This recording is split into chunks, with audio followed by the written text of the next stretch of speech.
Well, many of you know that my first company in the AV industry was a staffing company. I started out as a freelancer doing AV gigs. My clients needed more freelance technicians than there were available. So I took it upon myself to recruit them and created a staffing company so that I could get more gigs. That quickly turned into me not doing very many gigs because I was booking so many crew people. And that became my full-time job. And I ran that company for, well over 10 years. Um, so running a small staffing company, I finally got to the point where I had enough work that I had a business manager. And my business manager could, help recruit people. He took the bookings. He got people on show side. He checked in on everybody. He collected hours. He did all of those things. And then I, or later on, my wife would run the payroll. So that allowed me to go out on the road and do gigs for my clients and do higher end work, the type of stuff that I wasn't doing around town. I did a little bit of around town work, but mostly I traveled. And the staffing company, chugged along. And we were really good as staffing companies go because we would do things like, book extra folks. If we had a 10-person call, we'd book 12 people because we knew somebody would be late, somebody would be a no-show. And if all 12 people showed up, 100% of the time we'd tell the client to say, hey, I've got 2 extra folks here. Do you want them? They're really good. They can help with this. They can help with this. And the clients always took them. So we always sent extra people so that we'd be guaranteed we had exactly what we had. That's the kind of folks we were. But, one day my business manager, business agent called and said, hey, so-and-so didn't show up on a gig and we've only used him that one time. But he didn't show up for the next gig. And I said, do you know anything about him? I said, no, he didn't contact me. I don't know anything about him.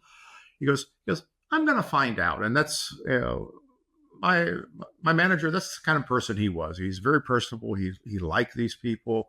He'd hang out with them, go have drinks with them, sort of thing, knew their families. He really was interested in folks, but this was a new guy.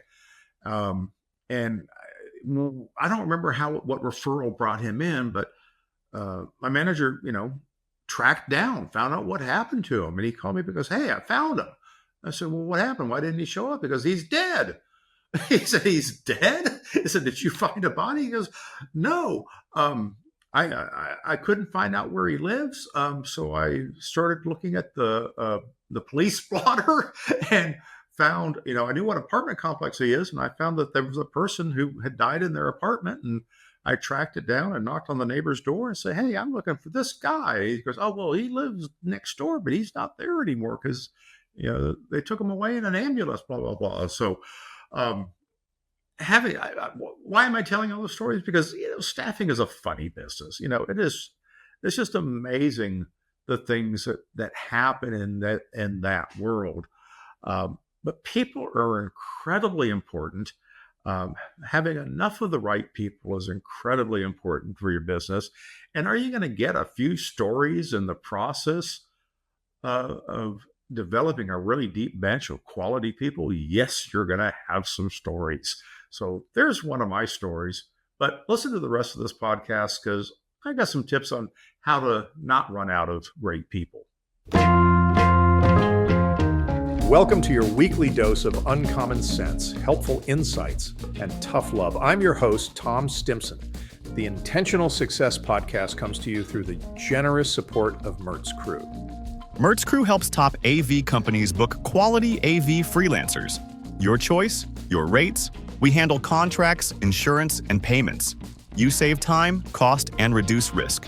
Start today at mertzcrew.com. Now on to the show. Look at your P&L. More than half of your costs are people. Between your overhead staff and your show crews and freelancers, and half of your P&L are the cost of people. Okay, you spend a lot of money on people, and 100% of your success in the future is dependent on people. So pay attention to the things I'm saying, because I've got a lot of experience with bringing people into organizations successfully. Because when you run out of people, you stop growing. And when you run out of good people, you stop doing good work. And remember, the old saying, if you're not growing, well, you're probably dying. So a lot of folks wing it.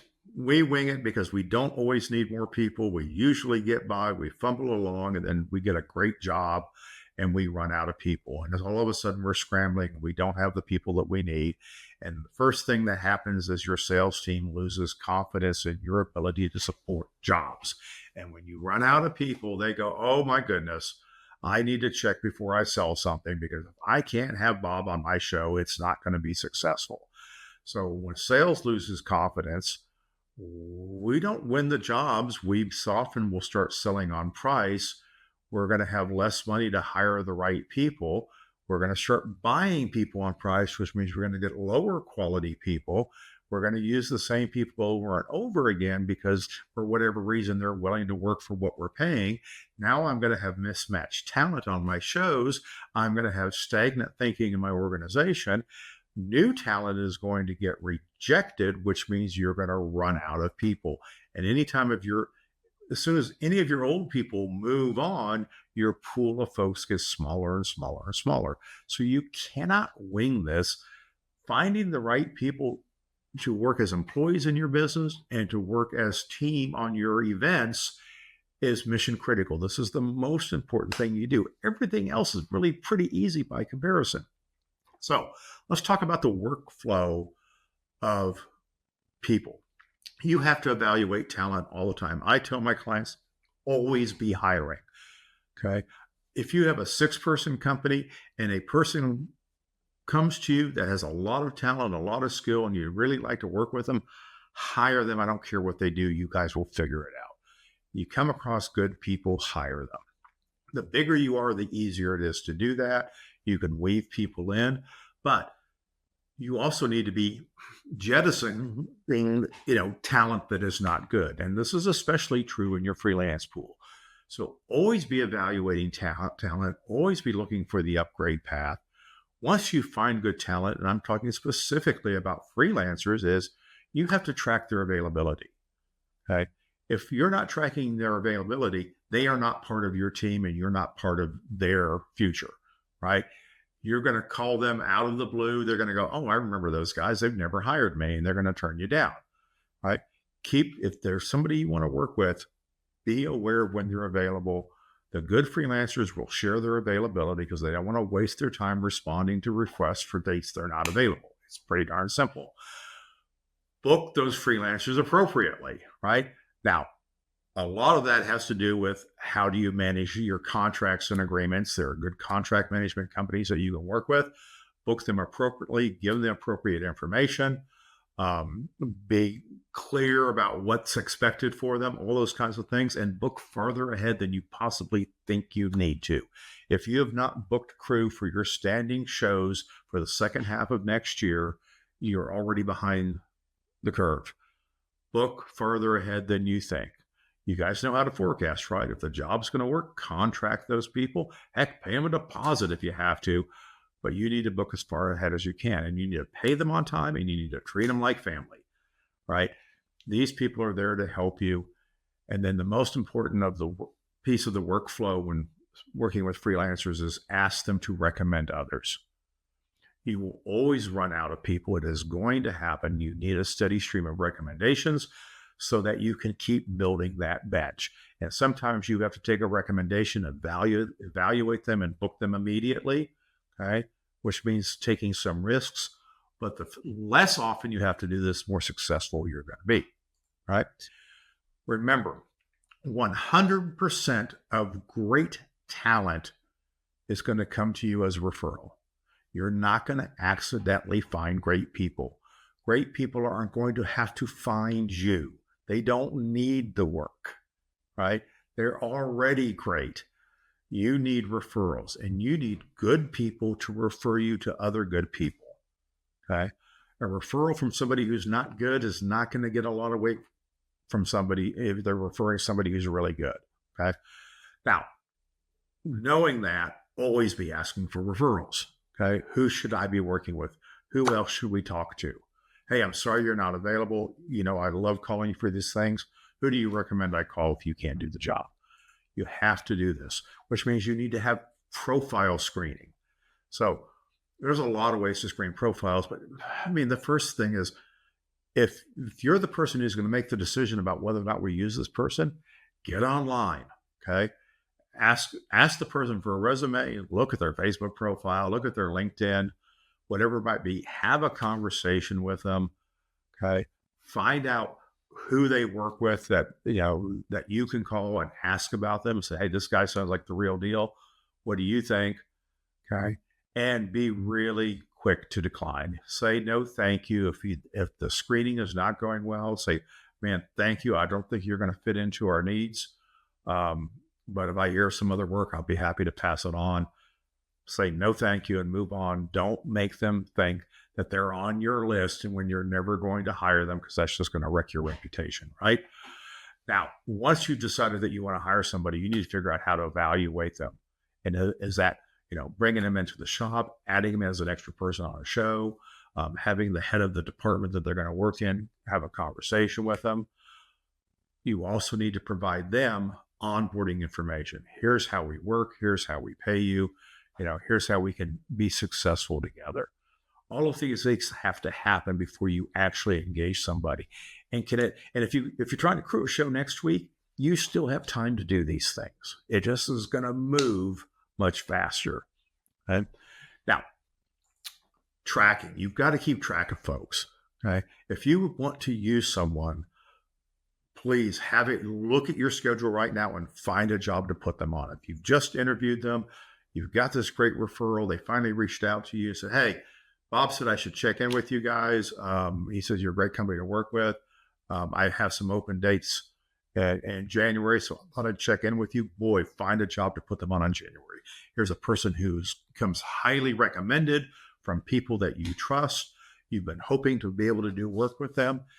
Get them on a gig, even if you have to bump somebody else. You will figure it out.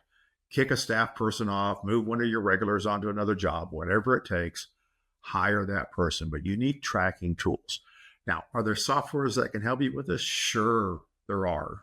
Knock yourself out. Find the platform that works for you. I like spreadsheets. I like Gantt charts. I like lists. I like something I can look at visually and quickly and say, here's the person's name. Here's the positions they're adequate to fulfill. And here are the jobs we have them booked them on. And here are the dates they are not available per their schedule, because good freelancers are going to say, hey, here are the dates I'm not available. You put it on your tracking tool so you don't bother them. And when you do have a chance to talk to them, say, hey, is my schedule up to date? I show you're not available on these dates. Has anything changed? They go, oh, let me send you the update. I said, do you mind sending me that update every week? The people who send you an update every week are the people that you want to be booking first. Now, skills profiles. Not everybody does what they think they do. Not everybody's as good as they think they are. And sometimes people are way better than they think they are. So in your organization, you need to figure out what the skill profiles that you're booking are. Not everybody is an A1. And you know what? There's multiple types of A1s, right? So you can have a lead audio person for a general AV gig, which has not nearly the skills of somebody who does an entertainment gig or a large general session or any kind of act. So you need to understand what those tiers are so that we're not calling everybody the same thing, saying this person is an A1, and then you try and book them on the job. And then the project manager goes, why'd you book this person? They can't do this gig. We're in an arena. Okay. You need to know what you're looking for so that you ask for and book appropriate people. The other thing that's important in looking at these profiles is to not use the classification of people to vent a grudge. I see this all the time. Somebody didn't like working with that person, so they trash them. They say they're not good enough, blah, blah, blah. Great. Don't work those people together. So you need to remove grudges from your classification of skills. Book people on the right job, but you also have to put the right crews together. And if somebody's got a grudge, maybe that's the person you need to not be booking. Just saying. Now, You know how to onboard people, whether you W-2 them or 1099 or pay them through a staffing company, whatever it is. You know how to do this. We're much better at that, but make sure that you are doing purchase orders and you're doing written agreements in some form. Now, let's get to the act of actually figuring out who you're going to book, because while you may have developed a nice bench of people, you won't keep that bench if you don't use them. So number one thing you cannot do is overbook them. Do not be more than 50% of anyone's work. Okay. That is not good. You have other freelancers you need to use. Cut those people off. Say, yeah, they're handy. They're easy to book, easy to plug in. That just means you're lazy and you're setting yourself up to having a smaller bench. You need to spread the work around. This is why I like transparent crewing meetings where we get the team together. Maybe the owner or general manager of the business, director of production, head of operations, project manager, salespeople, department heads, whatever you have, to look at upcoming jobs and decide who do we want to book on this. The goal of this is to feather in new people in appropriate places. We do treat every job equally. We want all jobs to be equally good. Okay. We can't make one job better or make other jobs bad. We've got to spread the people around, because the last thing you need when you have a big job going on is for a little job to go south. So make sure we always have the right people on jobs and find that balance. And on a big job, if you're worried about the depth of the team, you have a big job. Throw an extra person on there. It's a good investment. Back them up. Now, in this crewing meeting, we're discussing what those needs. Okay. Many of you have a person who's the labor desk or the labor coordinator. This is not the person who's deciding who to book. This is the person who's executing the assignments that you've talked about to make sure that you as a company are sending the right people. Salespeople, project managers, and department heads should not be deciding who to send on shows. Okay. They all have a bias. They're all going to go to the same people, and they're going to wreck your bench. Okay. As a team, as management, we have to challenge everybody to use new people, find better people, use people more appropriately. Do not set ourselves up for failure, but do not hamstring our ability to grow either. So in this meeting, look at your schedule. If you know you're going to be busy, book new freelancers as quickly as possible in every slot you can get them into. Okay. Then start booking the regular freelancers to fill in. Then if you have staff technicians, and some of you still do, you assign them last. Put new people with a trusted leader. I can have a new A1 with a great, well-known system engineer, and those people can work together and support each other, right? Everybody needs backup. Make sure you've got a nice mix of folks. Now, when you're slow, you're going to book your staff folks probably first. You might put your regulars in first, but it's also a great time to try out new people, because you're going to be able to pair them with your best available folks. So again, always have new people on your jobs. That's your goal in the staffing meeting, is to figure out how to get new people on there. Okay. Now, rates. Oh, this guy's more expensive. This guy's less expensive. Oh my goodness. That is the wrong conversation to be having. Okay. Book the best person available. Respect people's rates. Don't offer them inappropriate work. If they are priced for a high-end job, don't offer them a low-end job and expect them to drop their rate. Okay. Hire the best person at the rate that's appropriate for that job. Okay. So we don't want to get a new person who's highly qualified and offer them a job that's below their skill level or their rate level. That just means that they're going to lose. They're going to block you from their phone. Okay. Now, final thing here. We do have to manage our freelancers just like you manage staff. Have written policies and practices. Give them great paperwork. Okay. If you have to replace them on work, do everything you can to replace that lost work. It happens. We all get that. Define travel and expenses clearly. The staff and freelancers should operate on basically the same rules. Okay. Don't expect freelancers to double up if you make a hotel room. Actually, nobody should double up in a hotel room ever, but you get what I'm saying. don't ask a freelancer to make the same compromises that you might settle for a staff person. I still know companies who take lead techs and they throw them in the truck with a driver, so they can save an airfare. Please, God, don't do this thing. You're hiring experts. Treat them like experts. So all of this matters because your best freelancers and your staff will almost always be referrals, and you need to keep building on the referrals. You want to be a good company that a good tech would refer another good tech to. If your technicians, if your freelancers are referring subpar people to you, that says a lot about them and a lot about you, and it is not good. Good freelancers will refer people who are as good or better than they are, and they will present you that way. If they're not referring good people to you, you are the problem. Okay? Figure out what that is, figure out what you can do about it. And don't try and hire a great freelancer and make them a staff person so you can control their lives. Great freelancers are lousy staff people, and great staff people make lousy freelancers.